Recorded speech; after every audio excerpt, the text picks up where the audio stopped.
Bienvenue, vous écoutez Azimut. Ici, on parle orientation avec les parents qui s'intéressent à l'orientation scolaire de leurs ados.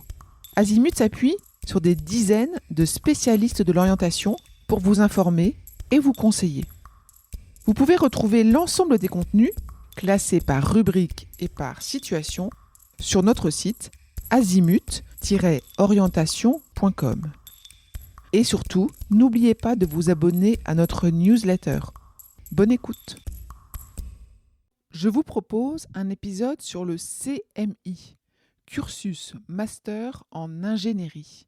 C'est une alternative aux écoles d'ingénieurs. Ces formations d'ingénieurs en 5 ans se font à l'université. Elles sont encore peu connues car elles sont récentes. Les premières promotions sont sorties en 2014. Ces parcours très majoritairement scientifiques sont dispensés dans les 25 universités du réseau FIGUR, autrement dit le réseau formation en ingénierie par des universités de recherche. Donc FIGUR, c'est l'acronyme de formation en ingénierie des universités de recherche. Il existe 16 domaines de spécialité qui vont de la biotechnologie à l'environnement, en passant par l'électronique, la mécanique, l'histoire, l'économie ou la géographie et l'aménagement.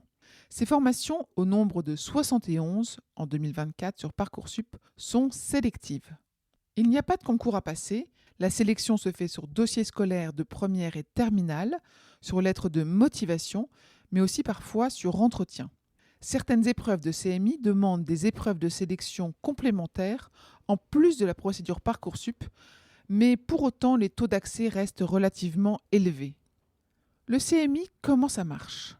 En entrant dans un CMI, le jeune suit en fait 2 cursus en parallèle, une licence puis un master traditionnel qui délivre 60 ECTS par an d'un côté et de l'autre des cours spécifiques au CMI qui apportent 120 ECTS par an. C'est donc plus riche qu'un parcours traditionnel car c'est 20% de cours en plus. Ces cours de CMI sont déjà très centrés sur la spécialité choisie qui sera suivie pendant 5 ans. De façon concrète, prenons l'exemple d'un jeune pris en CMI micro et nano-électronique à Strasbourg. Il aura à valider les 3 années de licence de sciences pour l'ingénieur, puis 2 de master physique appliquée et ingénierie, mais aussi les cours de CMI qui seront constitués de matières de la spécialité, ainsi que de projets, de stages, de cours, de langue et de développement personnel pour être diplômé du CMI. Si jamais l'étudiant ne valide pas les cours de CMI une année, il ne peut pas redoubler et est exclu du cursus CMI. Il peut cependant continuer son parcours traditionnel en licence et master. Quelques focus sur les particularités des CMI. Ce sont des effectifs réduits. Dans l'exemple de Strasbourg, à la rentrée 2024, il y avait 42 places disponibles en CMI et 227 places en licence associée. La différence d'effectifs permet que le CMI soit plus encadré que la licence. Une proximité avec les laboratoires de recherche présents sur le campus et avec des entreprises partenaires. Une obligation de stage au moins 28 semaines durant le cursus et de partir à l'étranger pour y étudier un semestre ou y faire un stage en entreprise. Et enfin, des frais d'inscription réduits pour les étudiants nationaux ou européens. Au 15 juin 2023, cela coûtait 170 € par an pour la licence et 243 € par an pour le master. Les avantages ou les plus du CMI.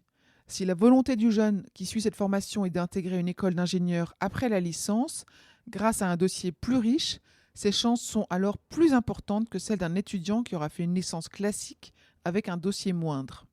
Autre avantage du CMI, c'est celui d'une réelle expertise développée dès la première année d'études. C'est un vrai avantage au moment d'entrer sur le marché du travail et la mise en concurrence avec les diplômés d'écoles d'ingénieurs. Ceux-ci ne se sont spécialisés que dans les dernières années de leur cursus. Ils sont donc moins experts dans le domaine que les diplômés d'un CMI. Enfin, que faire après un CMI ?